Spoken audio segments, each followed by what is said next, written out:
rekan-rekan dari operator untuk kita langsung ke halaman 6. Bapak pimpinan dan Bapak Ibu semuanya, kalau kita melihat yang disampaikan Pak Abad tadi, tampak bahwa rekrutmen CASN ini merupakan pekerjaan besar yang melibatkan seluruh institusi di pusat, provinsi, dan kabupaten kota dengan batas-batas kewenangan masing-masing. Dari Kementerian Pan-RB menyiapkan kebijakan yang tadi sudah sangat jelas disampaikan oleh Pak Aba, mulai dari sistem sampai dengan formasi CASN. Kemudian di instansi daerah itu menentukan kelulusan administrasinya. Jadi seleksi CASN dan P3K, baik PNS dan P3K ini melibatkan instansi dari daerah agar mereka memahami betul siapa yang akan diusulkan sampai ke level berikutnya. Kemudian dari sisi teknis kami mengerjakan kebijakan teknis yang meliputi pelaksanaan seleksi, pengolahan hasil, dan penetapan nomor induk pegawai PNS dan nomor induk pegawai P3K. Dari nomor induk ini kemudian kami serahkan kepada instansi pusat dan daerah untuk kemudian diangkat menjadi CPNS dan P3K. Perlu kami laporkan progres sampai dengan tanggal 22 Agustus kemarin, melanjutkan yang disampaikan oleh Pak Deputi, Pak Aba. Silakan rekan-rekan di halaman 11. Untuk CPNS sampai dengan pertek sudah 99,72%. Ini sudah hampir selesai tugas BKN di sisi ini, tinggal nanti instansi menyelesaikan pengangkatan dengan SK CPNS-nya, pimpinan. Kemudian yang P3K tahap 1 dengan 3 kategori, yaitu guru, tenaga teknis, dan tenaga kesehatan.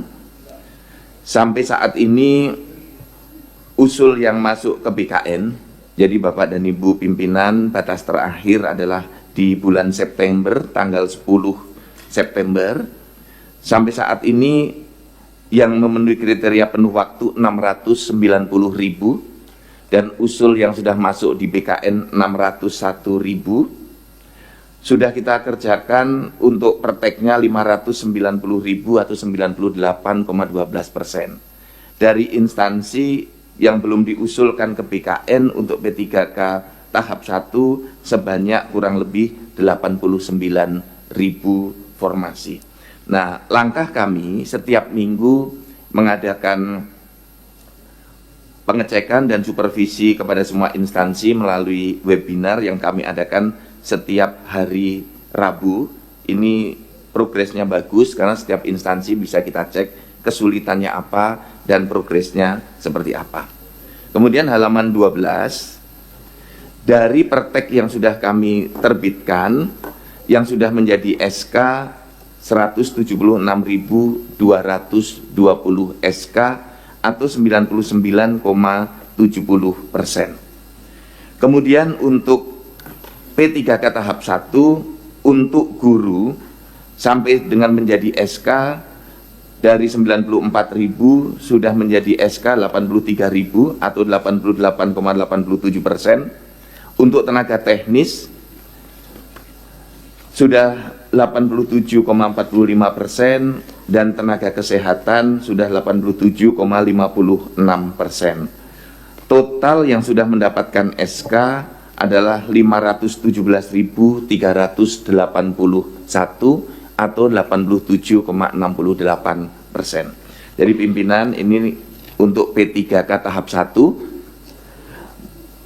Sebagai informasi, masih ada waktu di bulan September untuk pengusulan P3K tahap 1 agar bisa di TMT-kan nanti per 1 Oktober 2025. Kemudian kami laporkan untuk yang P3K tahap 2, kalau kita melihat total penuh waktu yang memenuhi syarat adalah 185.800 formasi.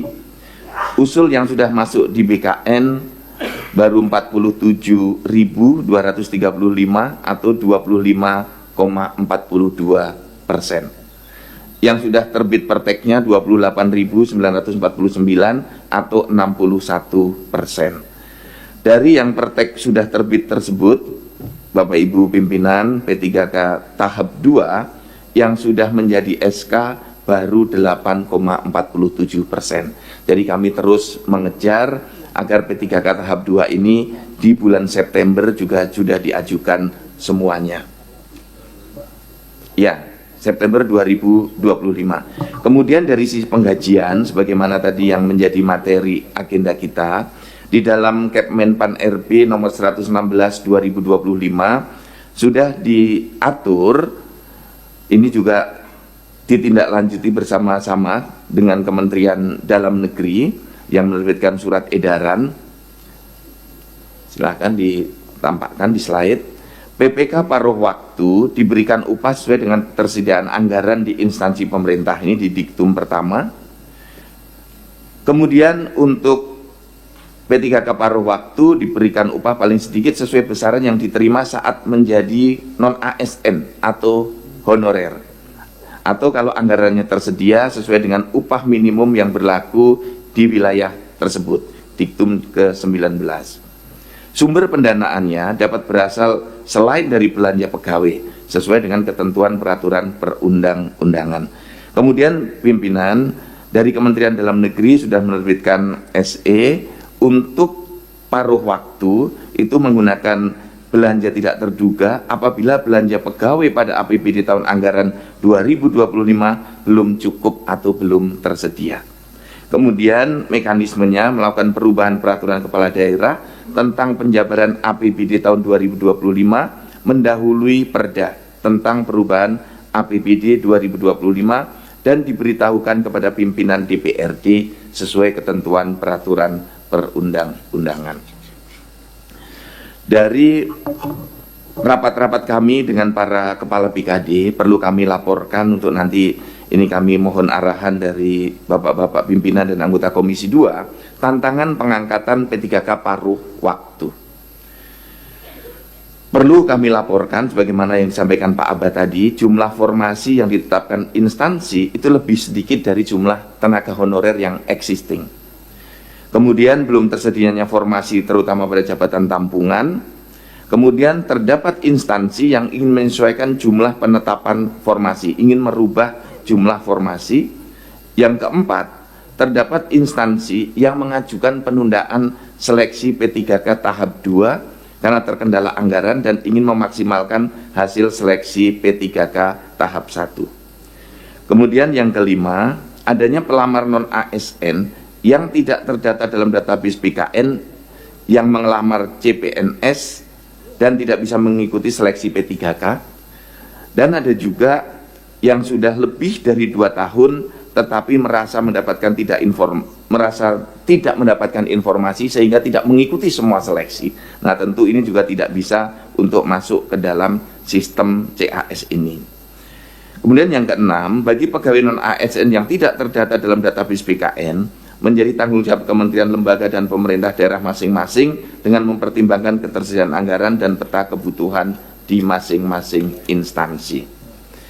Kemudian kami ingin laporkan Bapak pimpinan terkait dengan total potensi tenaga honorer yang paruh waktu.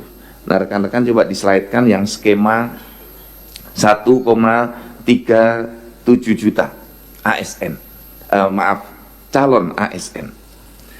Yang saat ini sudah diusulkan untuk mendapatkan formasi itu ada 538 instansi yang sudah usul pimpinan. Ini menggembirakan karena progresnya sudah sangat bagus, sudah 1.068.000 atau 78%. Kemudian yang belum diusulkan ada 235.533 atau 17,2%, dan yang tidak diusulkan oleh instansi 66.495 atau 4,9%. Nah, yang tidak diusulkan ini teridentifikasi dengan berbagai alasan, antara lain meninggal dunia, kemudian sudah tidak aktif bekerja, instansi menilai tidak ada kebutuhan di organisasinya, dan keempat, tidak tersedia anggaran. Kalau kita melihat secara lebih detail, Bapak-Bapak pimpinan dan Bapak-Bapak para anggota seluruhnya, kita petakan dari prioritas R1 sampai dengan yang atas permintaan sendiri mengundurkan diri dan TMS, itu datanya bisa kita lihat seperti yang ada di layar. Dari potensinya 1,37 juta, sudah diusulkan 1.068.000, ditolak 66.000, dan belum diusulkan 235.533 orang. Dan kalau kita melihat dari sisi alasan ditolak, tidak aktif bekerja ada 41,6%, tidak tersedia anggaran ini besar, kurang lebih 39,7%, hampir 40%, tidak ada kebutuhan organisasi 17%, dan meninggal dunia 1,6%.